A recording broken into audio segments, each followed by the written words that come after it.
Hi friends, welcome to Advitha's recipes. నా ఛానల్ని మొదటిసారి చూస్తున్నట్లయితే సబ్స్క్రైబ్ చేసుకోండి. ఈవినింగ్ టైంలో స్నాక్స్గా అయినా లేదంటే చిన్నపిల్లలకి స్నాక్స్గానైనా చేసుకునే ఈ దాల్ముడి మిక్సర్ని ఏ విధంగా చేయాలో మీతో షేర్ చేసుకోవాలనుకుంటున్నానండి. ఇది చేసుకోవడం చాలా సులువు. వీటికి కావాల్సిన పదార్థాలు: బియ్యం పిండి 1 కప్పు, శనగపిండి 1 కప్పు, దాల్ముడి పప్పు 1/2 కప్పు, నూనె వేయించడానికి సరిపడినంత, ఉప్పు రుచికి తగినంత, కారం 1 స్పూను. ముందుగా మనం దాల్ముడిని బాగా శుభ్రంగా కడుక్కోవాలి. ఈ బాగా శుభ్రంగా కడుక్కున్న దాల్ముడిని నీళ్లు వేసుకుని కనీసం ఒక 4-5 గంటలు నానబెట్టాలి.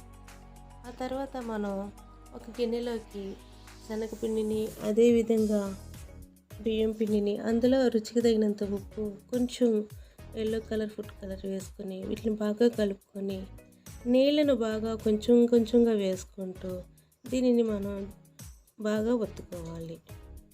ఈ పిండిని బాగా కలుపుకున్న తర్వాత దీనిని మనం జంతికలు చేసుకునే విధంగా బాగా కలుపుకోవాలి. చూసారు కదండి, ఈ విధంగా వస్తే చాలు. ఇప్పుడు దీనిని మనం మిక్సర్ వేసుకునే దానిలాగా ఈ చిన్న చిన్న కణాలు అనేది పెట్టుకొని అందులో వేసుకుని మనం ఒత్తుకోవాలి.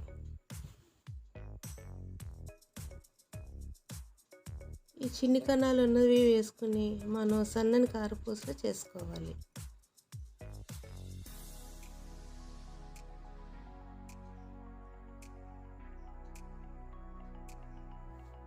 ఇప్పుడు నూనె బాగా మరిగిన తర్వాత అందులో మనం ఈ సన్న కారపూస వేసుకుని ఒత్తుకోవాలండి. ఈ సన్న కారపూస వేసుకోవడం చాలా సులువు, చాలా త్వరగా అయిపోతుంది. ఇవి బాగా వేగక్కర్లేదండి, కొంచెం రంగు వస్తే చాలు. ఆ తర్వాత వీటిని తీసేసుకోవాలి. ఆ తర్వాత మిగిలిన పిండిని కూడా అదే విధంగా సన్న కారపూసలాగా వేసుకోవాలి.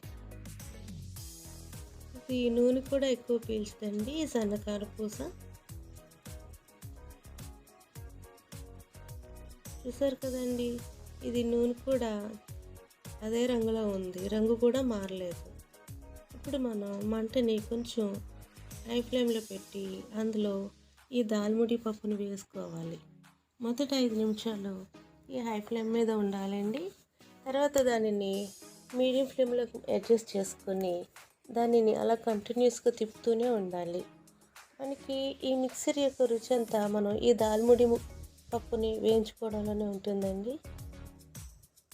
ఇది కనీసం ఇది వేగడానికి 10 నుంచి 18 నిమిషాల వరకు పడుతుంది. ఇవి వేగిన తర్వాత వీటిని పక్కకు తీసేసుకోవాలి. ఈ దాల్ముడి పప్పు మనకి ముడి ధాన్యాలు అమ్మే చోట అమ్ముతారండి. ఇవి అన్ని చోట్ల దొరకవు. ఇప్పుడు మనం వేయించుకున్న సన్నకారు పూసని అదేవిధంగా దాల్ముడి పప్పుని వేసుకోవాలి.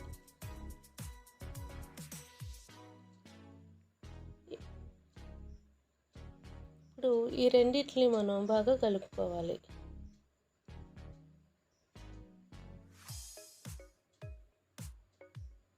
ఈ సన్నకారపూసని దాల్ముడి పప్పుని బాగా కలుపుకోవాలండి.